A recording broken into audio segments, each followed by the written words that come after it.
Cool. Okay, it says I'm live. Woo! Doing a lot of things. I'll be real. I'm just kind of doing a pre-test anyway. Getting everything all set up. Got my handy-dandy microphone. We're going to use this guy today. Hopefully it works.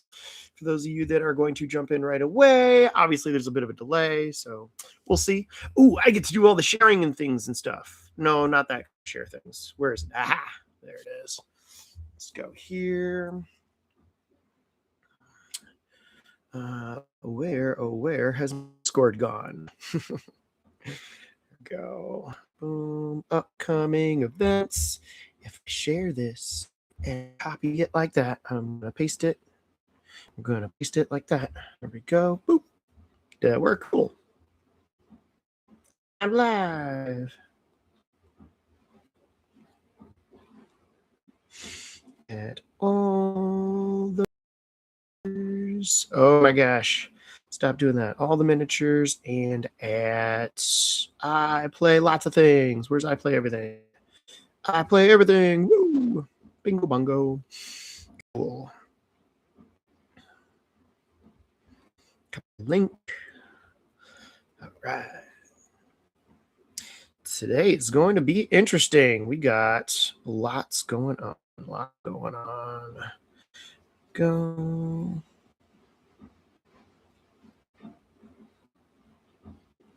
Join me. Excited. There we go. Cool. And no, for tonight. There we go. Cool. Hey, look at that. I'm here. There we go. Almost caught me off guard. Woke up like 20 minutes ago.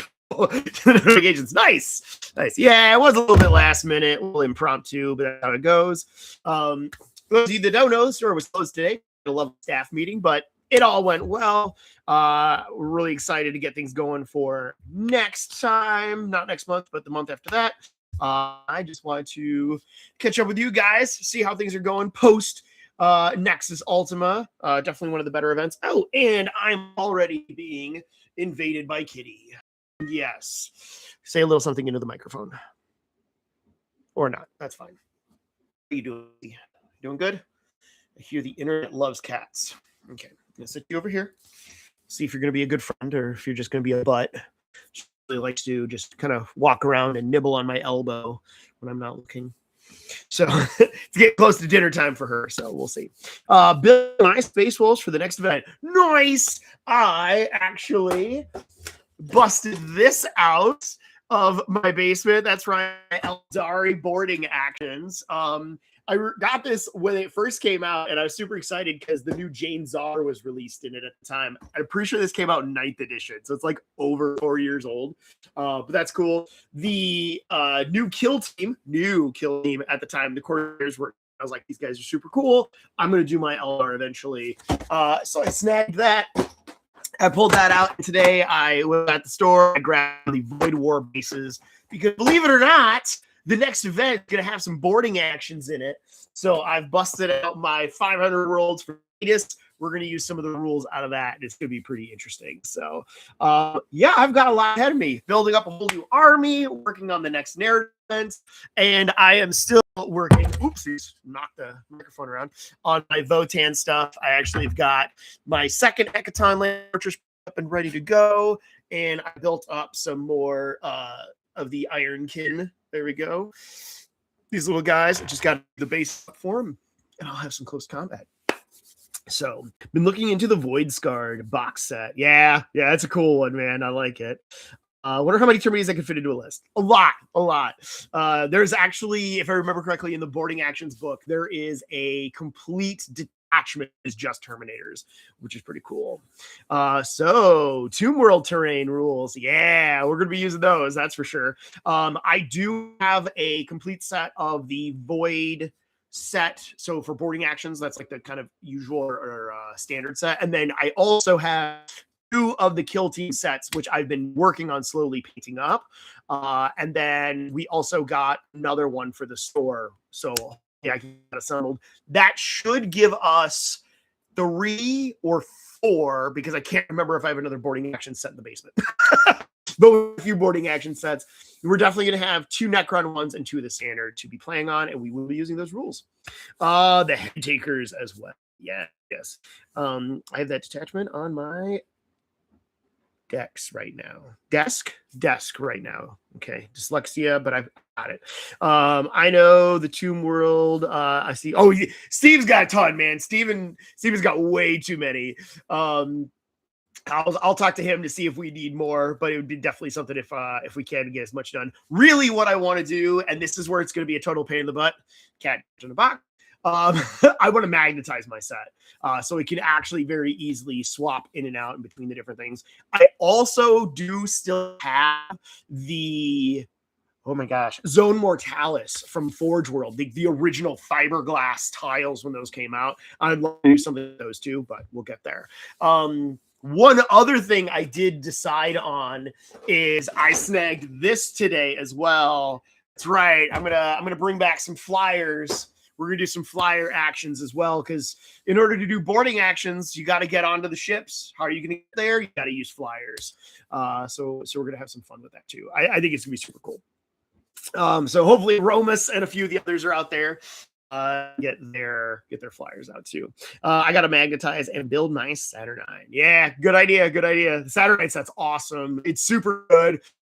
Personally, for me, I think it's usable in 30K and 40K. So Heresy and standard 40K. Those models are just awesome. If you're not using those models, what do you do with your life? I plan on kit bashing a few of them for my hybrid Iron Warriors Renegade Legion when I do the Brazen Beasts, which is a Khorne devout Iron Warriors like army, which is cool.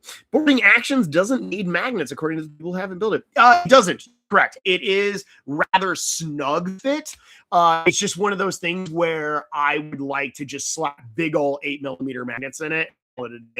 You definitely can do it, but it's not as nice as I would like it. It's just my opinion. I have boarding actions box and team box. Yeah, nice. 2 Termy characters, 1 5-man assault, and 1 regular assault terminators is all that fits in the boarding actions detachment. Sounds about right. I was looking at my Votan, and I was going to do all the Hearthguard, all the not terminators for the dwarves, and I think it's 475 points is the max I can get to with it, but it's exactly a 10-man, 2 5-man squads, and then the champion to lead them for boarding actions, which will be really cool. We'll see. I tried to fit Deathwing, but it's not feasible. Really? I'm surprised. Deathwing are that much more expensive? Or I guess I haven't looked at all the attachments for boarding actions, but it'll be interesting. So, cool. I appreciate you guys jumping in and joining me for tonight's little live discussion. I wanted to go into the story that is the Nexus Ultima event. What happened exactly and where it left us. I'm actually going to do this. Let's go Discord. Where are you at? Please don't crash my computer. That's all I ask.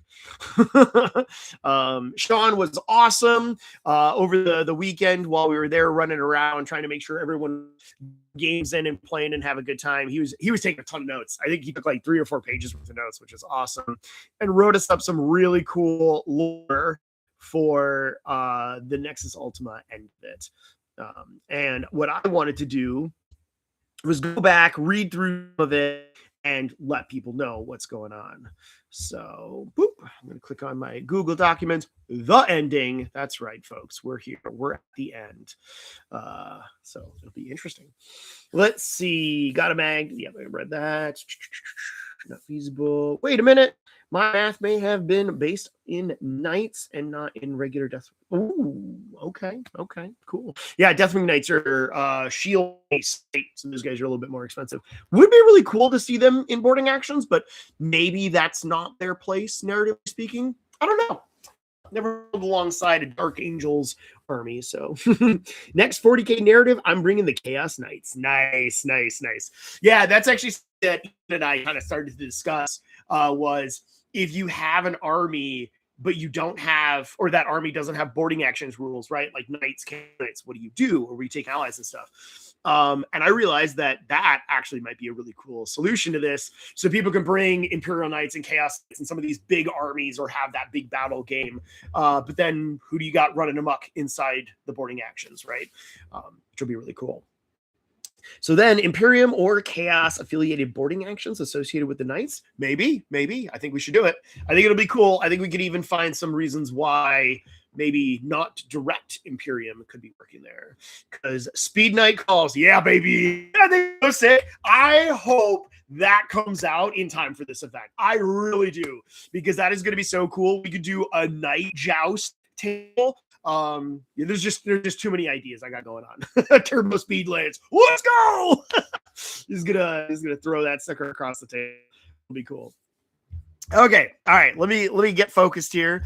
Let's get back to it. So let's talk a little bit about Nexus Ultima. So where we left off at the beginning of the day before the event actually happened is 3 different planets: Malagath, Zek, and Grammaton were basically all under siege by different threats. We, as the players for the day, got to then land all those planets, basically just mess up the works even more, right? See what's going on and have things like that.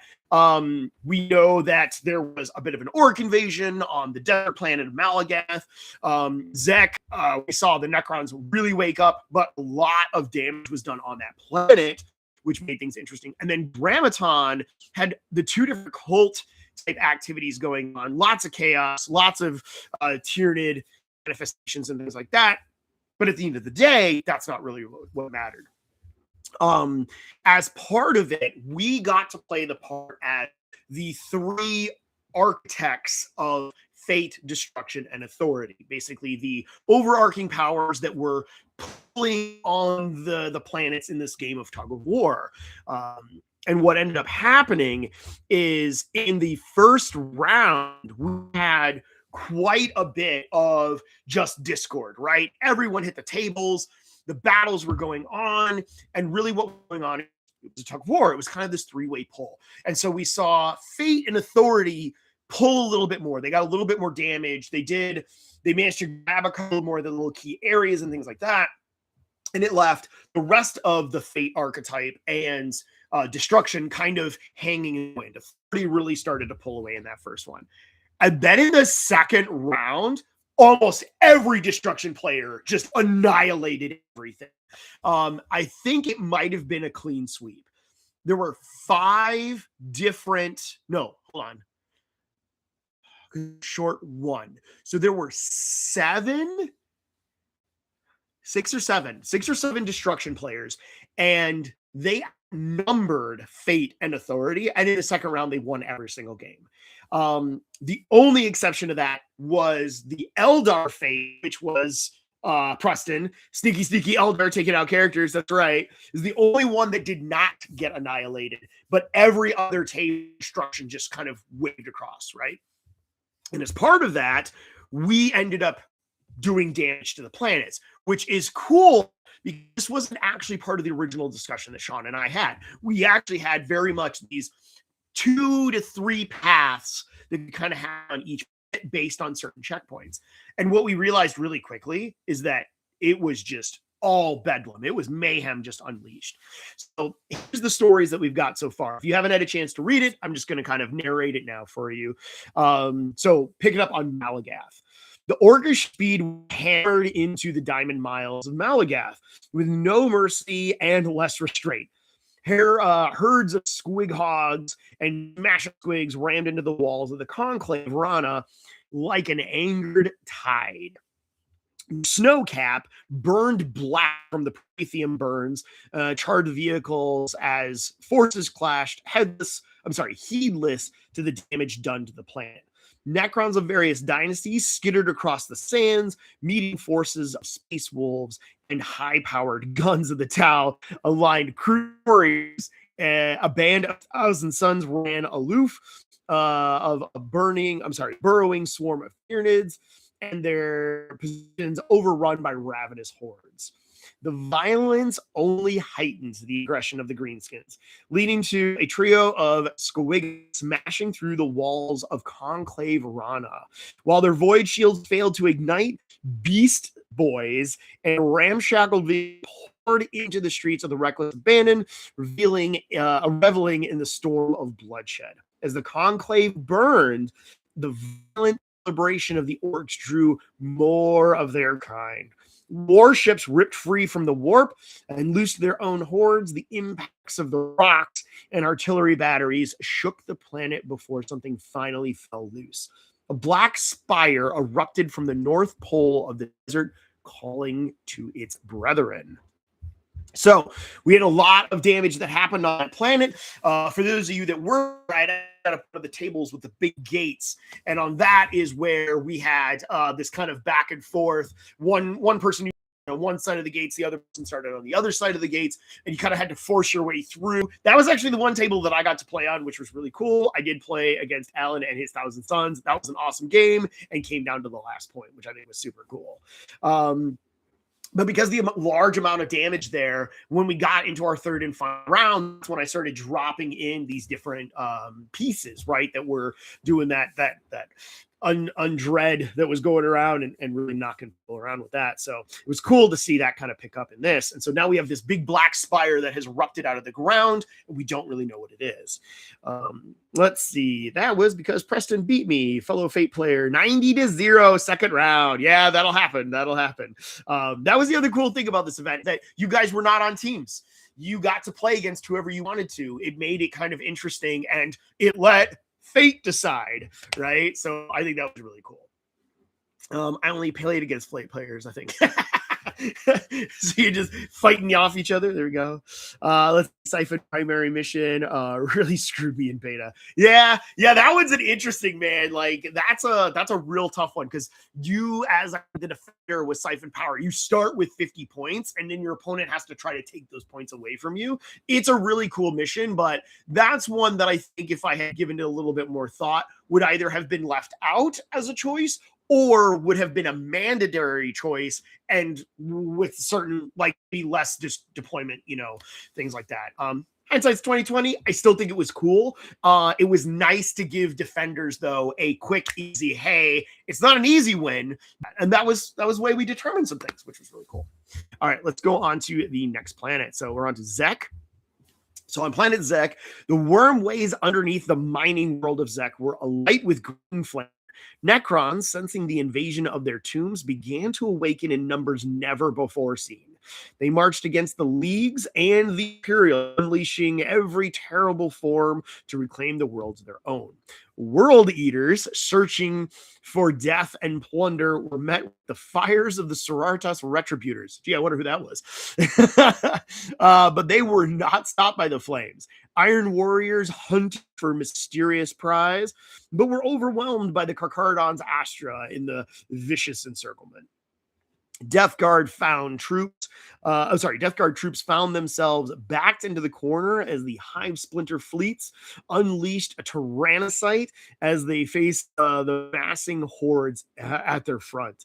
The awakening of Zek accelerated as the various worm tunnels fell into relentless assault of destroyers and implacable constructs.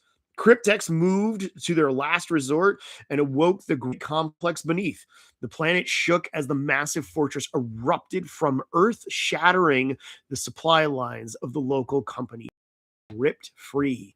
A black spire atop the fortress initiated its call, reaching out to its fellows. All right. So again, we got a lot of damage going on this one. And this time, we were trying to actually protect some of the openings that were into the worm ways. So on this one, if you happen to play on it, we actually had a bunch of different little scenarios set up where there were certain key parts of the battlefield. Now, keep in mind, this wasn't really public knowledge. The idea was to see where models and things like that ended up getting set up and deployed. And the idea that we're going to be protecting these areas, defending them, or endly, trying to attack them. And what happened a lot was models move faster than I expected. So things changed hand a lot really fast. But it was really, really cool to see what happened. and say, "Hi, it's JD. A good time." Yes, yes, or else. All right, I had a good time. Good, good. Glad you guys had a good time. So yeah, so now on our secondary planet, this second Black Spire has now popped up and started calling out this signal. What's interesting about this, if you did get a chance to read some of the prior lore that Sean had created for this, we know that there's this kind of deep space signal that's going on, but we don't know where it's coming from, what was emanating it in the first place. Let's see. Loved encircling the guard in waves on waves of the table. Yeah, that was cool, man. And then you had to fight tooth and nail against those dreaded Tau players. Tau player, sorry. John was the only one. But he is cool, man. An all-crew army like that was super cool to see. So, all right, let's go on to the third and final planet, which is Grammaton. The cult segmented star was struck on two fronts as the attacking heretics and the defending Imperials wasted no time in crushing the nascent rebellion. As the survivors slipped back into the depths, the forces of Hive Proxima enacted dark rituals across the battlefield, summoning forth on warp energy that racked the defenders of Hive Mundus with sorcerous lightning. The Imperials gave as good as they got, as the Iron Hands faced summoned demon princes of the Emperor's children, laying them low in hand-to-hand combat. Dark Angels unleashed holy firepower and send yet another back to the warp. While the Blood Angels countered a charge of enterprising kin to show their Chthonian berserkers who were truly the better killers. The walls of Hive Mundus crumbled under the onslaught, especially as the detachment of Iron Warriors led by Raklos, the Unrelenting, teleported deep within the Hive's command center as their defenses crumbled. The Lord of Hive Mundus, Thanos Tyran, initiated ancient rites within the Hive to deny Hive Proxima of its prize.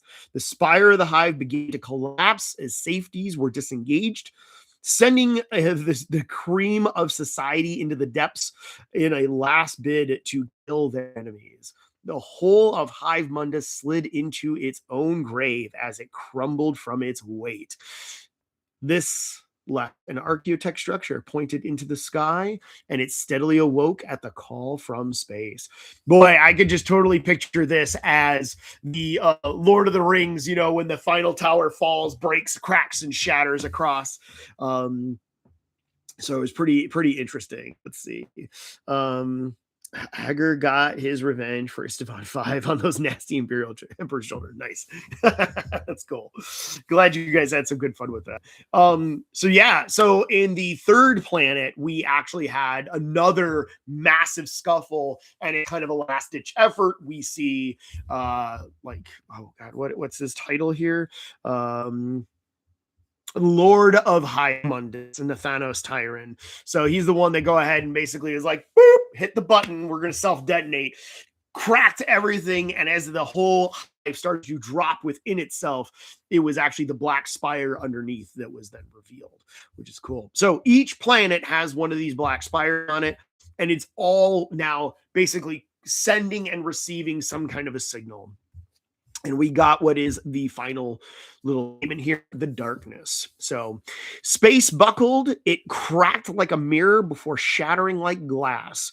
From within, they were called an angular shape that dwarfed moons. The ship slid free of the greater black, tearing free from its prison before reality repaired itself. It was a hole in space as large as nearby planets. Then systems powered on. Energy arced from ancient machines to bright light towers and hangars upon its colossal surface. Power from dozens of sources spread through cables as big as starships and powered weapons larger than space stations. The object pulsed with ancient ruins etched in strong emerald light.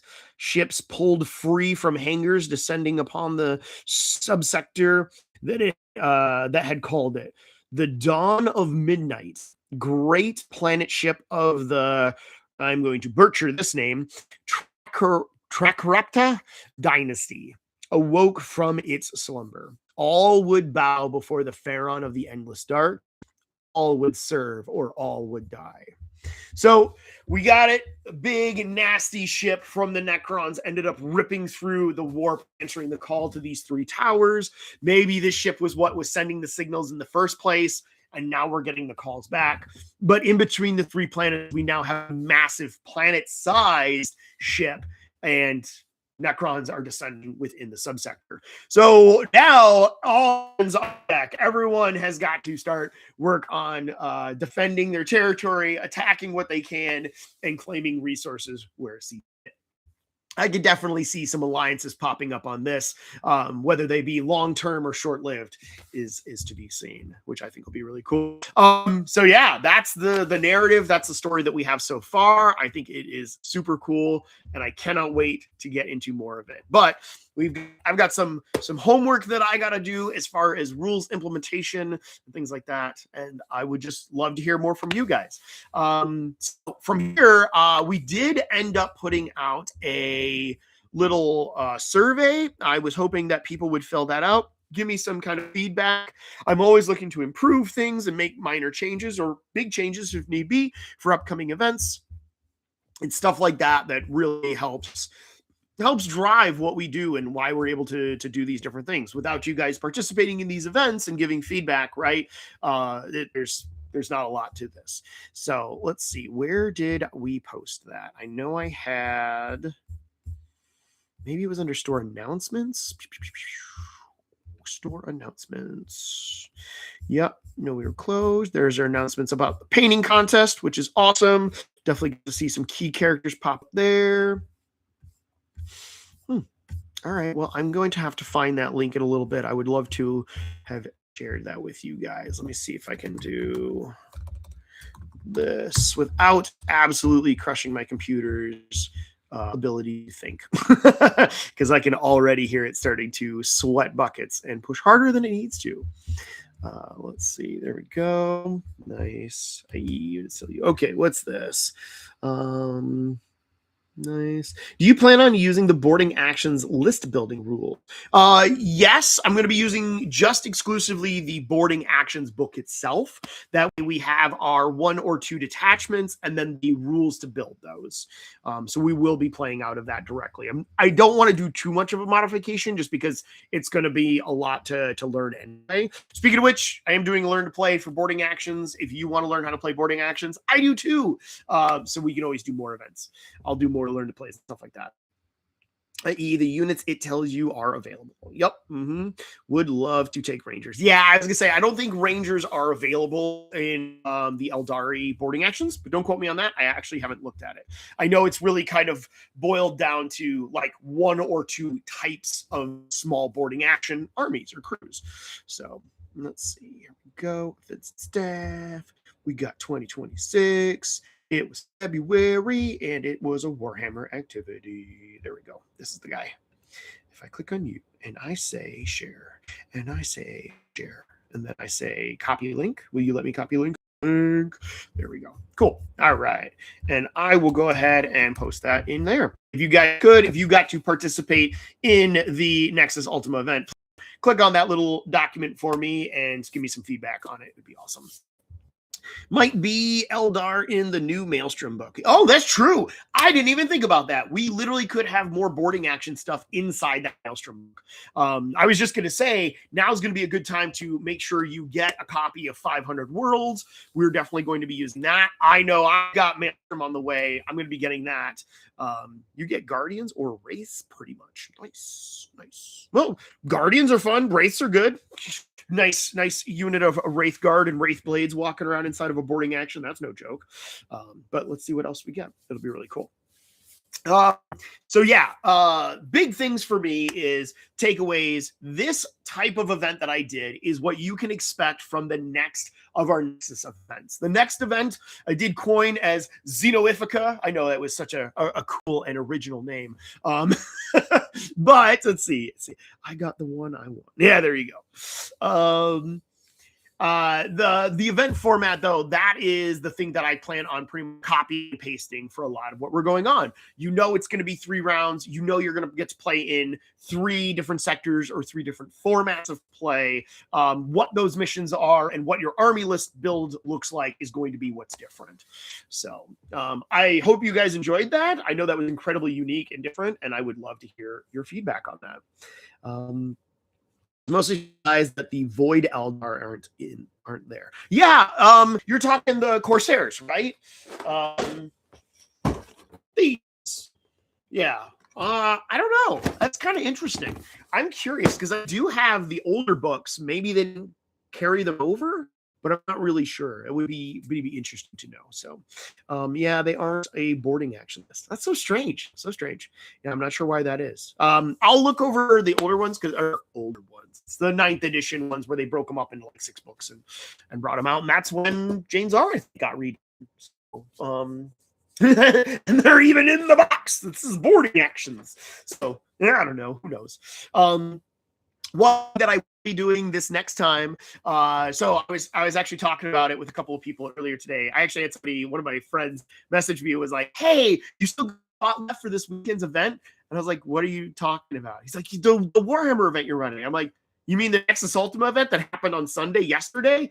Oh, I missed it. I didn't realize it. And I was like, "It's okay, buddy. Like, we're going to do another one. Join us for the next one, right?" And he's like, "Cool. Like, do I have to have my army fully painted?" And I was like, no, I'm not pushing a fully painted army, right? I want to see hobby progress more than anything. And then it light bulb clicked. I definitely want to see people some high progress, whether it's a new army or the army they played with before. And so I will be requiring that a hero and a battle line unit will be fully painted for this event. So get your model paints ready. Get working on some lists, right? Let's see. Corsairs are in the Maelstrom. Yep. They might be in there. I don't see why they wouldn't be. Yeah.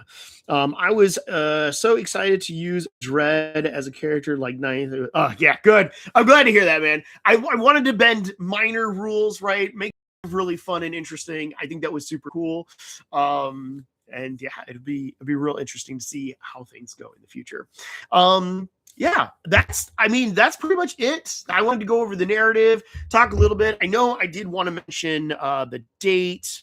Let me see if I can pull up the calendar on my phone here without totally messing things up. Okay, March. I know March is all set, so we are looking at April.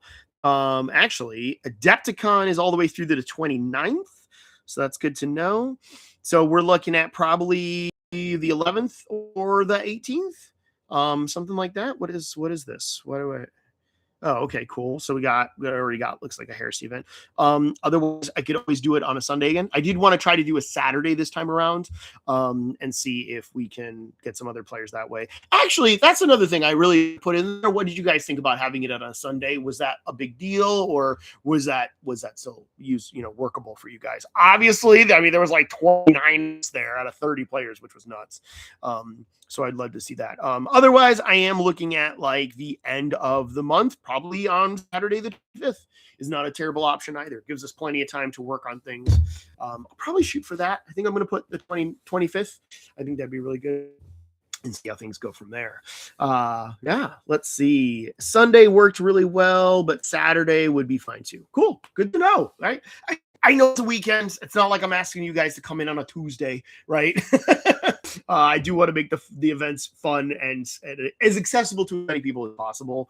I might honestly trim a couple of the seats going forward for the next event, because I do want to open up more space in the main store. That did really impact some of just the weekly play stuff, which is really unfortunate.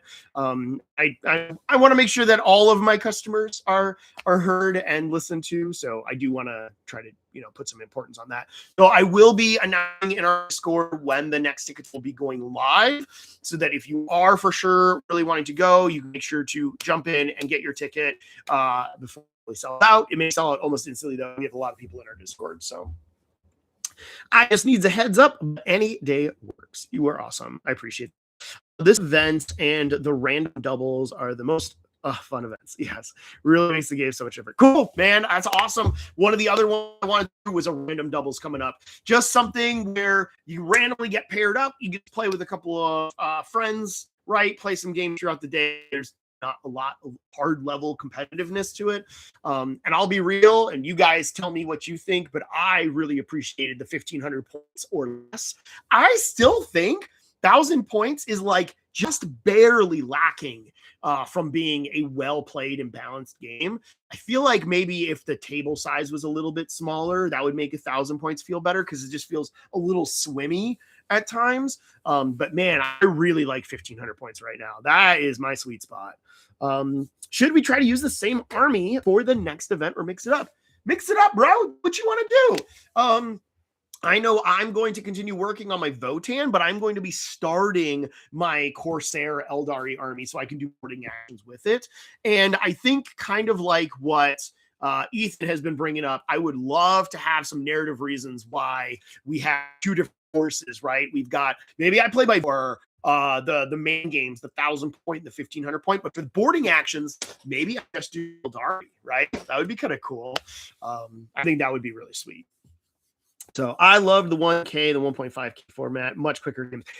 It felt like you could almost finish it. There were still a couple of us that could only make it to turn 3. And honestly, man, I'm okay with that. I don't want you guys to get into these just absolute slaughter fests where you got one guy hitting 90 points every game. With Preston, what you doing, huh? But at the same time, I like to know that the game comes to a natural conclusion. Warhammer always have this problem where, like, by turn 3, you feel like you can kind of know what's going on. But at least with this format and the narrative that's going on, getting to a certain point and being like, well, let's finish this, right? Like, I know I'm not going to win it, but I can take you down as much as possible. I think that's pretty cool. So fingers crossed I can get Harseth by don't know what that is. Planning to drop Yanari for the next event. To drop. Interesting. Bikes were too quick. The bikes were too quick. Yeah, that's an Eldar problem if I've ever heard one. 1,500 really depends on the army. Makes sense. Yep. Yeah. There's some that are just really elite, but I think that's kind of just that's Warhammer, right? Like, I think you could do 1,500 points in Deathwing Knights and have like 10 models or Grey Knights even. But it was interesting. So cool. All right. That's pretty much it. That's what I've got for tonight. I got some other stuff that I want to get back to and to work on. I just want to kind of keep you guys up to date and inform what's going on. Let's see, new Corsair Farseer. Oh, okay, cool. Hold on. Wait. Nope, wrong box. Nope, wrong box. It's like, how many boxes can I just reach out and get from under this couch? Nope. It's under here somewhere. I'm pretty sure I have it under this couch. I just got to check. I'm not sure about that. But yeah, the new not a Farseer model. Oh, that's where that sword went. I was looking for that. The new models are pretty cool. Vanguard Onslaught does great in 1,000 points. Vanguard Onslaught. That sounds familiar. Let's see. Ian has the Mary Poppins bag of GW. Yeah, a little bit. That was kind of ridiculous. I am curious though where my Corsair box was. Hold on. This thing might be pretty deep. Oh, where is it? Oh yeah, it is. It's way under there. Yeah. Come here. Good Lord, this thing is the Mary Poppins of bags. Okay, here we go. Corsair box. I got this one, Rick. So we're talking about yeah, that dude. There's a camera here somewhere. Oh my gosh, gotta do it backwards so I can get it right. Yeah, this box is cool. Actually, I'll bring that up too. I was talking with Dave Burney at the store. He picked the Red Corsairs box. Good Lord, I'm drawing a blank on it. Things here. We are going to do a hobby challenge, and I would love any of you join me for this. The idea is that Saturday is when this box comes out. As you can see, I haven't touched mine. I'm not doing it until it comes out on Saturday. But Chuck, let's see. Is it Chuck, Dave, Ryan, and myself? I think 4 of us are going to be building and priming this up, and then we're going to have a paint night. I'm going to teach you guys some basic tricks and tips and things like that when it comes to paint. You get to borrow some of the store paints in painting this. You just got to buy a box and get it started. Obviously, Corsairs and Red Corsairs are coming out. So that's a box. But I will absolutely open it up to anybody that wants to do boarding actions box, one of the battalion boxes, RIP Drakari, or combat patrol, something like that. It'd be super cool to have you guys join me. So Morbius, that having Eldar. Okay. Morbius. I actually don't know what that means.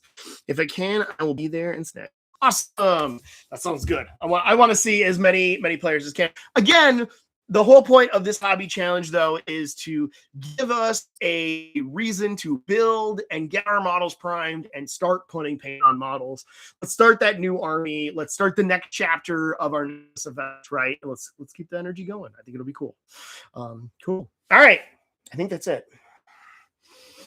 I'm going to call it a night there. Appreciate you guys joining me. Please do me a favor, fill out the little Google form. Give me a little bit of feedback here so I can improve things. Tell me what you liked. Tell me what you didn't like. Let me know what you thought of the cool award banners I made, or what do we call them? I guess they're supposed to be like purity seals. They were really fun. I'm going to make some more of those. I'm not going to lie. And we're gonna get ready for the next event. I'll be in the store for it tomorrow. I'm gonna be playing some Age of Sigmar. I'm gonna practice out some cool lists with my buddies. We're going to Adepticon, which is coming up like in just a couple of weeks. It's crazy. So it'll be really fun. If you get a chance, though, join me at the hobby tables on Wednesdays and Thursdays nights. I try to do a hobby in the store from 5 to 8. I'd love to have you guys join me. Let's see. There's a real surreal artist named Morbius. And then Elder. Oh, gotcha. Yeah. I know what you're talking about now. Mm-hmm. Seals were so cool. Thanks, man. I appreciate that. Love the awards. Love the draft. Thank you. Seals ruled. Will hold that fate on my back. Nice. I'm going to try to be up there and a little bit this week. Awesome. That is great, Jonathan. I appreciate that. Did awesome. I love seeing your models in the painting contest too. So Russ, Adepticon, please. Yes. Let's talk about some predictions for Adepticon, man. I can only imagine. I obviously expect that there is going to be the announcements of the new edition for Warhammer 40K. As soon as I find out more and as soon as I can get my hands on the rules, I will really do learn to play for the new edition. But man, I can only imagine what is going to be shown off. So give the votes on Dr. Robotnik. Yes, the Dr. Robotnik scrapjet was awesome. That was great.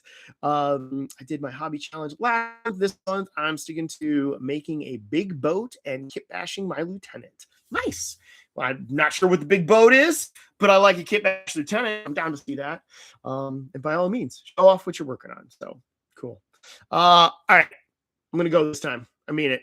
I got things to do. I got dinner to make. What time is it? Oh, look at that. I got time. So if he is revealed, Ian and I are gonna cry tears of joy. Yeah, I bet, guys. I bet it'll be cool. So all right. Thanks, guys. If you got anything else to say, want to continue the conversation, join me in the Discord. I assume most of you are already there. But if not, you know where to find us. I got Facebook, I got the Insta webs and all that fun stuff. Funny joke there, Chuck fans. Chuck Fars. Man, I need glasses. This is so bad. So, all right, cool. Thanks, guys. Appreciate it. Appreciate your attention and joining me tonight for this little sit and chat. What should I talk about next week? I don't know. Let's figure this out. But yes, the good old good West goodbye. Ain't that the truth? All right, I'm taking off. I'll see you guys later. You have a good night and happy hobbying. I want to see some hobby progress by tomorrow. Let's see some stuff. Cool. See you guys.